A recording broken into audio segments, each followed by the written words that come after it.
Minasama, konbanwa. Konbanwa da yo.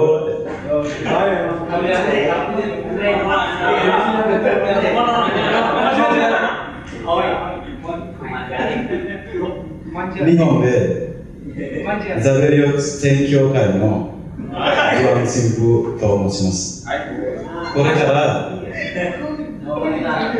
日本でザベリオ宣教会の活動、アクティビティ、少し話したいと思います。皆様よろしくお願いします。Itu artinya,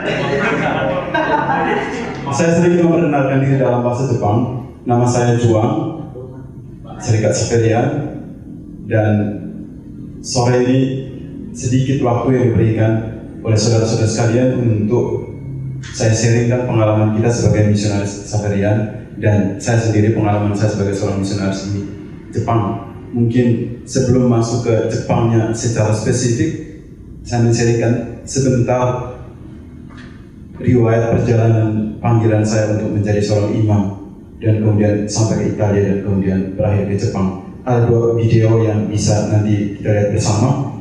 Kalau yang pernah ikut Asamblea 2 tahun yang lalu, kalau tidak salah di Bintaro, ada video yang sempat ditontonkan oleh Paket Provinsial dan hari ini mungkin kembali bisa dilihat bersama. Nah, pertama, sejak dari kecil sebenarnya usia 9 tahun itu sudah ada kerinduan yang besar untuk menjadi seorang imam. Jadi memang panggilan kecil dasarnya karena perjumpaan dengan seorang imam SPD yang berkarya di paroki saya selama 25 tahun. Kemudian beliau meninggalkan paroki dan sudah kembali ke Jerman. Mengapa begitu tertarik untuk menjadi seorang misionaris? Justru karena perjumpaan dengan beliau yang sangat dekat dengan anak-anak. Mengingat bahwa ketika kita masih kecil di kampung, seringkali ketika berjumpa dengan pastor bule misalnya, pasti akan diberikan permen, makanan kecil, buah-buahan, pisang misalnya. Suatu kebanggaan yang luar biasa karena boleh dekat dengan seorang imam seperti ini. Dan hal lain, beliau setiap hari tidak tinggal di parokinya tetapi keluar dari pastoral untuk berkunjung ke rumah umat, mengunjungi terutama orang yang tua dan sakit. Dan waktu itu sekitar 30 tahun yang lalu kondisinya tidak seperti sekarang, sehingga beliau awal pertama ketika masuk di paroki naik kuda dan beberapa tahun kemudian dengan sepeda motor, tapi beliau tidak tetap bersemangat, tidak patah semangat untuk mengunjungi kami. Nah, melihat pastor dengan teladan itu seperti ini yang kemudian menggugah dalam hati saya untuk ingin menjadi seorang imam seperti pastor itu. Sehingga kemudian setelah menamatkan SMA seperti biasa, saya berjumpa dengan beliau, Pastor Chiro yang saat ini hadir di tempat ini. Beliau yang menangkap saya di Maumere sebagai angkatan pertama dari Tunas Saverian. Sehingga karena kebanggaan seperti itu, maka saya meminta beliau untuk hadir dalam misa perdana saya untuk memberikan misa untuk khotbah, men-sharingkan pengalaman perjumpaan saya dengan beliau dan kemudian akhirnya menemani saya sampai saat ini. Maka terima kasih banyak, yoroshiku onegaishimasu. Nah, setelah SMA kemudian berjumpa dengan beliau dan Romo Darmawan sekarang sedang di Amerika, ke kolokium dan kemudian dibilang boleh masuk Serikat Saverian tahun 2003 dan mengawalinya di Jogja dengan Romo Hotman dengan Romo Justin dari 16 bertiga yang tersisa. Kemudian perjalanan seperti biasa. Setelah selesai filsafat kemudian diminta untuk toh di paroki Agnabara, di parokinya Hotman selama kurang lebih 1 tahun bersama Romo Harno yang waktu itu masih frater yang berkal-kekal, dan kemudian Pastor Enrique dan beberapa bulan sebelumnya dengan Pastor Lanike, dan beliau juga saya bertemu sebelumnya di Pranovisiat. Nah, setelah menyelesaikan masa orientasi pastoral di Agnabara yang sangat menentukan perjalanan saya selanjutnya karena pengalaman pastoral selama 1 tahun itu membantu kita untuk ketika di teologi dan di misi berhadapan dengan sesuatu masalah dengan mudah untuk kita hadapi karena tidak panik karena sudah mengalaminya jauh sebelumnya. Maka untuk kita Indonesia, tahun pastoral adalah tahun yang sangat penting untuk mempersiapkan kita ke langkah yang berikutnya. Kemudian ke Italia. Mengapa Italia waktu itu? Karena sebelum berangkat ke Italia diminta untuk menuliskan lamaran untuk ke teologi, 2 tempat teologi. Kemudian saya memilih yang pertama adalah Italia. Alasan pertama karena tentu di Parma kita memiliki rumah induk di mana ada makam Guido Maria Conforti sebagai pusat spiritualitas kita. Maka ada satu kerinduan yang besar untuk mengenal beliau dan spiritualitas. Maka tesis saya waktu di sana, bakalaureat saya adalah menulis tentang Conforti dan Ekaristi. Jadi lebih karena kedekatan, karena kerinduan untuk menggali spiritualitas itu. Maka kemudian kerinduan itu akan terus saya bawa sampai teologi, setelah selesai teologi, dan saya menulis tentang itu. Kemudian yang kedua, lebih kepada persaudaraan. Persaudaraan karena apa? Karena waktu itu di komunitas teologi di Parma ada sekitar 25 frater dengan latar belakang yang berbeda dari 9 negara yang berbeda.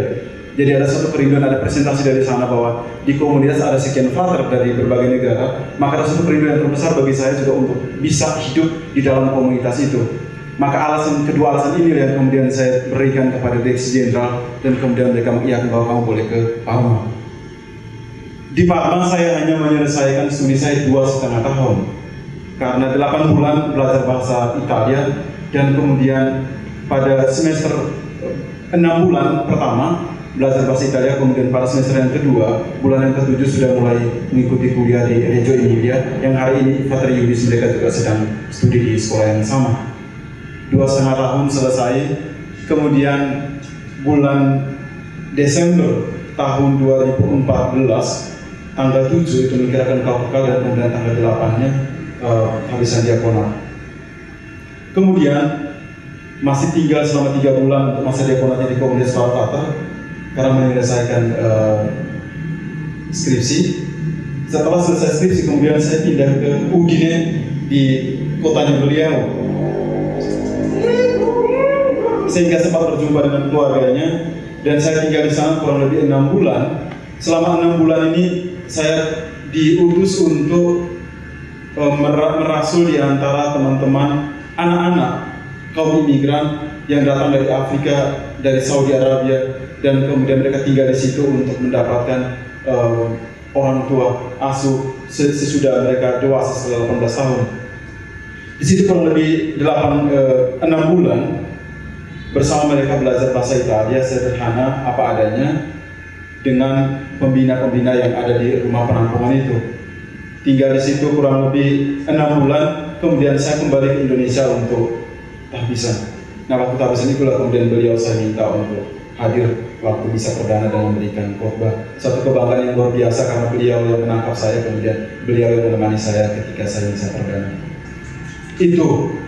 Kemudian setelah selesai maka waktu tahbisan diakon diminta oleh Pater Jenderal untuk menulis surat lamaran ke misi di mana mau pergi. Maka saya memilih 3 tempat. Yang pertama itu Brasil, Kolombia, yang kedua dan kemudian ketiga itu Jepang.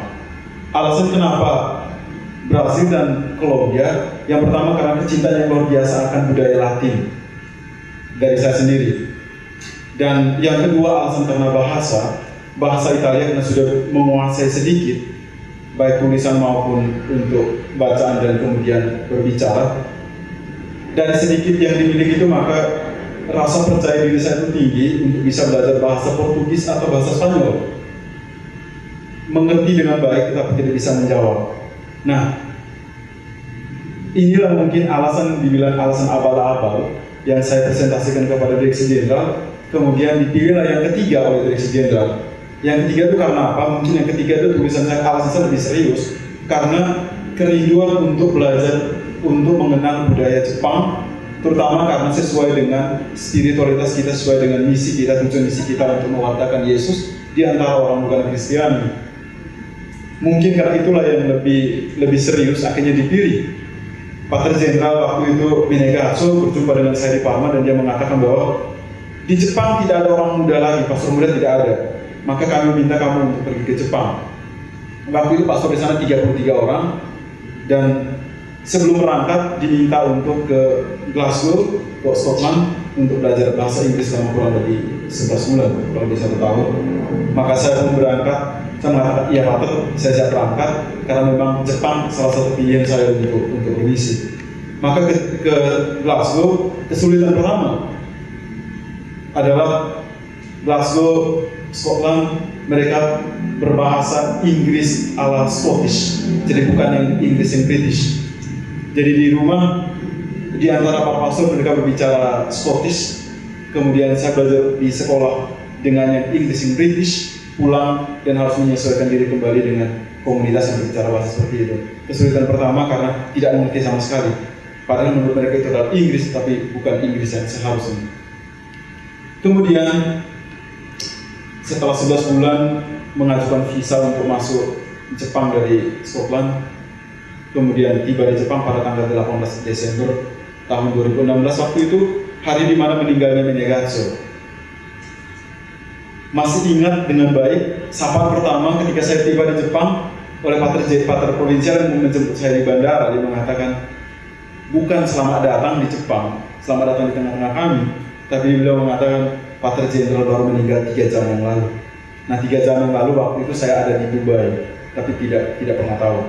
Nah, mungkin ada maksud bahwa hari ini meninggal Pater Menegatsu yang sempat bekerja di Jepang. Hari ini dia meninggal dan penggantinya tiba di tempat ini. Maka saya mengerti itulah mungkin maksud yang mau disampaikan bahwa dalam bahasa Indonesia ada patah 1 tumbuh 1000. Jadi meninggal satunya kembali untuk menggantikan. Maka mulailah perjuangan yang sangat panjang. Perjalanan Kalvari dimulai di rumah. Para pastor kita berbicara bahasa Italia dalam seluruh kesempatan apapun kecuali misa dan ibadat. Itu bahasa Jepang. Di lain kesempatan selalu berbicara dalam bahasa Italia. Perjuangan pertama karena ingin belajar bahasa Jepang, tapi kenapa kemudian berjumpa dengan orang yang selalu berbicara dengan bahasa Italia.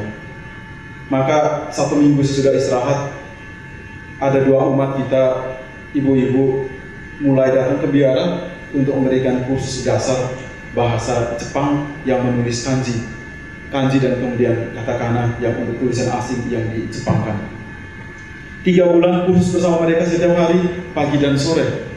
Tidak tahu apa-apa, zero sama sekali, bingung, dan mereka sama sekali tidak berbicara bahasa Inggris. Jadi hanya mengiyakan saja, iya, pada mereka hai. Tapi karena tidak mengerti jadi iya. Nah kemudian diutus ke sekolah di kota Osaka, ibu kota provinsi. Dari tempat saya tinggal dari Biara ke kota Osaka itu kurang lebih 2 jam perjalanan. Jadi setiap hari menempuh 4 jam perjalanan. Tahun pertama saya tinggal di rumah provinsial. Kesulitan yang terbesar adalah ketika pagi harus berangkat jam 6 harus berangkat ke sekolah, pulang sore jam 6 sore. Jadi sepanjang hari di sekolah belajar pagi dan sore berbicara bahasa Jepang, tidak mendengarkan bahasa lain selain bahasa Jepang. Pulang ke rumah kembali di meja makan kemudian kita berbicara dalam bahasa Jepang kembali, bahasa Italia kembali. Jadi selama 1 lebih ritmenya seperti itu, pusing. Ingin praktek tetap tidak bisa. Maka tahun yang kedua, kemudian saya minta ke Pater Provinsial untuk mencarikan tempat di mana saya bisa praktek bahasa Jepang. Maka beliau menemukan para pastor Claretian di pusat kota, sekitar 15 menit dari sekolah. Maka saya tinggal di situ sekarang kurang lebih 1 tahun. Satu kebahagiaan yang luar biasa bagi yang saya alami karena selalu berbicara bahasa Jepang dengan para pastor di rumah itu. Alasannya sederhana, karena di komunitas itu terdiri dari pastor orang Meksiko, kemudian seorang diakon orang Vietnam, dan kemudian 2 orang Jepang. Jadi tidak ada pilihan bahasa lain selain bahasa Jepang. Maka praktek pagi, siang, sore di sekolah, kemudian malam kembali ke rumah, berjumpa dengan para pastor dan kemudian bicara dalam bahasa Jepang secara sederhana. Karena 2 tahun tidak cukup untuk berbicara dengan baik. Maka 1 tahun selesai, 2 tahun untuk sekolah formal bahasa Jepangnya selesai, mulailah sekolah yang sesungguhnya. Setelah selesai, kemudian saya minta kepada provinsial untuk mencarikan satu paroki di mana saya bisa praktek bahasa Jepang. Maka didapatlah paroki yang dulu paroki Xaverian. Kita sudah meninggalkan sekitar 25 tahun yang lalu, baru 3 tahun yang lalu saya masuk kembali. Pastor parokinya seorang Projo Osaka, umurnya 83 tahun, masih sehat, masih menyetir sendiri, dan saya diminta untuk boleh tinggal di situ bersama beliau. Karena apa? Karena beliau seorang imam Projo, seorang Jepang yang sangat terbuka untuk menerima orang asing untuk datang dan tinggal bersama dengan dia. Karena tidak mudah buat orang Jepang untuk hidup bersama dengan orang di luar, bukan orang Jepang. Maka dan beliau mengenal dengan sangat baik para Xaverian sejak ketika dia masih muda. Sehingga saya diterima di situ kurang lebih 3 tahun dan akan masuk tahun yang keempat. Hal positif yang saya pelajari sampai saat ini tinggal di paroki itu adalah yang pertama, selalu berbicara bahasa Jepang praktek. Dari apa yang saya pelajari, yang saya terima di sekolah, bisa dengan mudah untuk berkomunikasi, untuk berbicara, untuk mempraktikkan bahasa Jepang itu. Dan hal yang kedua, Misa sudah mulai dengan bahasa Jepang. Tahun kedua setelah tahun kedua belajar bahasa di parokinya para pastor Karetian sudah mulai belajar mempersembahkan misa dalam bahasa Jepang dengan ditemani satu pastor Jepang, dan belajar juga mulai belajar juga untuk mempersiapkan khotbah dalam bahasa Jepang. Maka ketika masuk ke paroki tadi dengan pastor tadi, beliau sangat membantu saya, justru karena setiap hari saya mempersiapkan khotbah ringan hanya dalam 2 paragraf atau 1 paragraf 1 menit, kemudian saya berikan kepada beliau untuk dikoreksi baik kanjinya, susunan kalimatnya, dan kemudian artinya. Kemudian koreksi kembali, saya ngeprint, dan terakhir koreksi kembali sebelum kemudian nanti saya bawakan dalam misa. Nah, setiap hari karena kita misa di Susteran Xaverian dan mereka selalu berbicara bahasa Jepang, maka misanya pun bahasa Jepang. Maka setiap hari diusahakan untuk berbicara, untuk menyiapkan khotbah 1 menit dalam bahasa Jepang. Kemudian yang ketiga, keuntungan nilai positif yang ketiga adalah perjumpaan dengan umat. Mereka sangat baik. Orang Jepang sungguh sangat baik menerima kita apa adanya. Mereka sangat mengerti ketidakmampuan kita untuk berbicara bahasa Jepang secara sempurna. Memang tidak semuanya dengan mudah untuk mengoreksi kesalahan kita, karena kerap kali ketika berjumpa dengan mereka, saya mengatakan kalau saya keliru dalam berbicara sesuatu, mengatakan sesuatu, tolong saya dikoreksi. Tapi mereka sama sekali tidak mengoreksi, karena mengatakan bahwa waktulah yang akan menjawab. Bagaimana waktu menjawab kalau Anda sendiri tidak mengoreksi saya? Tapi ada umat yang membantu kita di pastoran untuk menyiapkan makanan 3 kali dalam 1 minggu. Dengan mereka kemudian saya praktek untuk berbicara bahasa Jepang yang sederhana, yang dengan orang di luar.